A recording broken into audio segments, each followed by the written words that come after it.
Well, that didn't take long. Yes, folks, you read the title correctly.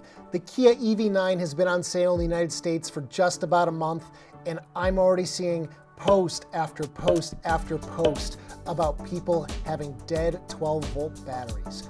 What the heck is going on? Hey everybody, it's the Ioniq guy. If this is your first time to the channel, my name is Corbin. I cover all things Hyundai, Kia, Genesis, EV related. And today we're talking the Kia EV9, which, like I said, has only been on sale for about 4 weeks in the United States. Now, if you don't know what the EV9 is, it is basically Kia's flagship vehicle right now. It's their very first 3-row all-electric SUV. Not only that, it is the most affordable 3-row electric SUV available for sale. And I use air quotes there because the cost of this car is still extremely high, starting at about $60,000 and going up to almost $80,000. So not cheap by any stretch of the word. Now, I know the majority of you that watch my channel are Ioniq 5 owners, so you are no stranger to dead 12-volt batteries because this has been plaguing Ioniq 5, EV6, all these cars, GV60, for over a year now. It's been over 2 years since these cars went on sale in the United States, and for much of that time, people have been dealing with dead 12 volts. So this is nothing new for the eGMP platform vehicles from Hyundai, Kia, and Genesis. And I gotta say, this is such a damn letdown. This is supposed to be their flagship, and this is happening to their vehicles far sooner than it happened to any Ioniq 5 or EV6 owner. I mean, you're talking some people are buying their cars and within a day, they're having a dead 12-volt battery. What kind of reputation is that to have as a brand? That is unacceptable. I totally understand that this vehicle has probably been in development for the better part of 4 or 5 years, and they still have all the same bugs as the cars that came out a couple years ago did. You guys know I still have yet to even see an EV9 in person. I should go check one out at a local dealer because I'm not gonna get my hands on a press vehicle for at least 3 months. There's a lot of backup with the press fleet around here, but I had high hopes for this car, and I actually put a deposit down for one because I was toying with the idea of getting one to share with you guys on the channel.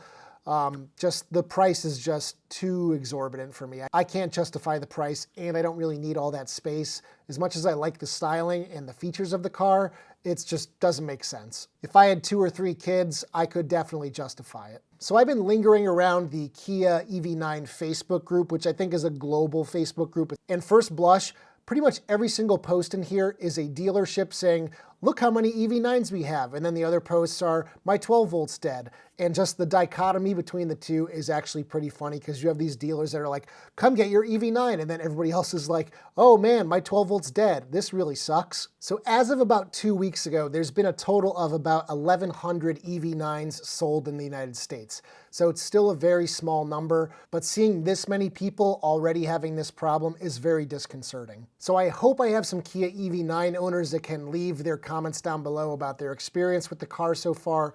Let us know if you've had the dead 12-volt issue. Maybe I'll post a poll in my community tab, so take a look for that. As I've reported over the past year and a half, Hyundai knows about this issue. At first they were saying it was a BlueLink issue and the apps connected to it through their API that were just pinging the car far too many times per day. We're talking thousands of times per day, which every single time it pings the car, it wakes up the modem, which draws power down from the 12 volt. Hyundai did begin limiting the number of pings that could be sent to the car per day to 20. And over this past summer, we stopped hearing a lot about the 12 volt, but once winter came around and those stressed out 12 volts got even more stressed out, that's when we started to hear about it much more. Right now, the entire US is in a very deep freeze, so it's definitely not a great situation for 12 volt batteries all around, because 12 volt batteries suck in the cold. And then another reason that Hyundai gave us about the dead 12 volts was the fact that for some reason the car's high voltage battery wasn't able to charge the 12 volt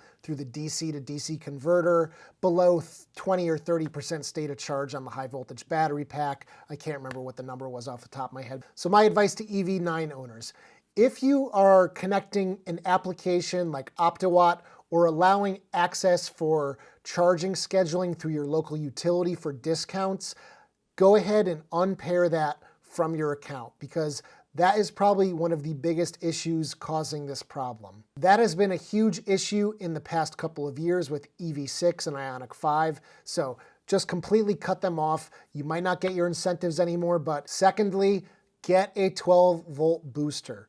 Get one of those little 12 volt jump starters that you can keep in your front trunk or anywhere in the car, keep it charged up. I personally have not had to use it with my Ioniq 5. I did use it for my lawnmower a few times last year, so it did come in handy. I'll leave some links in the description to some highly rated units. The unit that I purchased isn't sold online anymore, so I don't really have a great recommendation from personal experience, but most of these are highly rated. My third suggestion is don't lose sleep over it.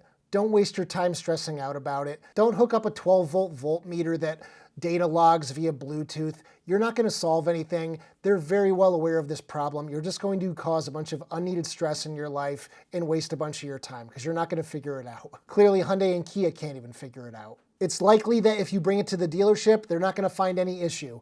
That's what I've read from multiple posts from Kia EV9 owners. I have been told from somebody inside of Hyundai that when they were originally developing the eGMP platform, they were utilizing AGM. So AGM stands for absorbent glass mat, and it's just a different type of battery that one can use in their car for the 12-volt system. And what's good about these, they're completely sealed batteries. They offer high discharge, which you don't really need for an EV, but if you have a high power drawing car, could be good for that. But they also don't mind deep discharges. So with a standard lead acid 12-volt battery, you don't ever want to discharge it more than 50% of its capacity, whereas absorbent glass mat AGM batteries, you can discharge down to 80% capacity. So they can really take a lot more abuse than a standard lead acid. And I can tell you that if the 12-volt goes on my Ioniq 5 anytime soon, which I gotta imagine it's going to, because it seems like it happens for Ioniq 5 owners after about 18 months to 24 months. So it's been under a lot of stress with especially me just filming in it all the time, leaving all the lights on, sitting in my backyard. It's probably really toasted. I see the charging indicator light on the dashboard all the stinking time. So it might go any day now. And if it does, I am going to replace it with an AGM, probably a yellow top Optima battery, just to try and eliminate that problem. Now, an AGM battery is going to cost more than a standard lead acid, but it's probably going to last longer as well. With the Ioniq 5s, it's also likely that the batteries are just so damaged after repeated abuse and not being charged that the 12 volts are just completely fried after 2 years of not being charged properly. So that's why I find it so disturbing that it's already happening with brand new EV9s. The thing that just gets me is both Hyundai and Kia keep touting record sales months. Sales have been through the roof. We're shattering every record we've ever had. You know what? That ain't gonna last forever if this is the kind of product that you're putting out that is brand new and already has problems. So Kia, I wish you the best of luck figuring this out, and all you EV9 owners, good luck to you as well. So anyway, if you liked today's video, be sure to give it a thumbs up, subscribe if you haven't already done so, and I will see you guys in the next one. Take care, everybody.